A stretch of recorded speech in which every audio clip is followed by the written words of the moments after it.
তো জাতীয় ঐক্য বলতে আমাদের দেশের কিছু মানুষ মনে করে শুধু কয়েকটা রাজনৈতিক দল এক টেবিলে বসলেই জাতীয় ঐক্য হয়ে যায়। আজকেও জুলাই সনদ নামে একটা সনদে কিছু রাজনৈতিক দল একত্র হয়ে স্বাক্ষর করবে এবং এর নাম তারা দিতে চায় জাতীয় ঐক্য।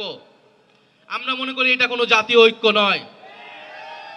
জাতীয় ঐক্য হচ্ছে এখানে যেখানে ছাত্র, শ্রমিক এবং নানান পেশাজীবীর মানুষ একত্রিত হয়েছে।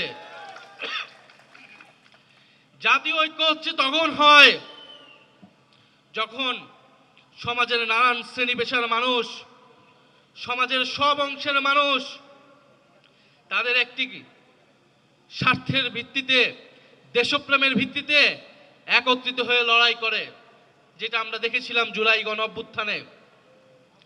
জুলাই গণ অভ্যুত্থানে আমরা কোনো রাজনৈতিক দলের ব্যানার দেখিনি, কোনো রাজনৈতিক পরিচয় দেখিনি। আমরা শুধু দেখেছিলাম ছাত্র, শ্রমিক এবং নানান পেশাজীবী যারা ফ্যাসিবাদী ব্যবস্থার বিরুদ্ধে লড়াই করছে। ফলে আমরা মনে করি আমরা সেই জাতীয় ঐক্যের পথেই আছি, সেই জাতীয় ঐক্যের দিকেই আমরা এগোচ্ছি, যেখানে ছাত্র, শ্রমিক কাঁধে কাঁধ মিলিয়ে লড়াই করবে, সংগ্রাম করবে। কিছু রাজনৈতিক দল জাতীয় ঐক্যমতের নামে জনগণের সাথে প্রতারণা করে একটি কাগজে সাইন করছে, আর জাতীয় শ্রমিক শক্তি রাজপথে নিজেদের অবস্থান জানান দিচ্ছে। আমরা সবসময় জানি রাজপথের শক্তি জয়ী হয়, ইনশাল্লাহ জাতীয় শ্রমিক শক্তিও জয়ী হবে। জাতীয় নাগরিক পার্টি শ্রমিকদের পক্ষে রাজনীতি করবে, শ্রমিকের অধিকার আদায়ের রাজনীতি করবে। আমরা দেখছি বাংলাদেশে এখনো শ্রমিকরা তাদের ন্যায্য মজুরির জন্য লড়াই করে যাচ্ছে।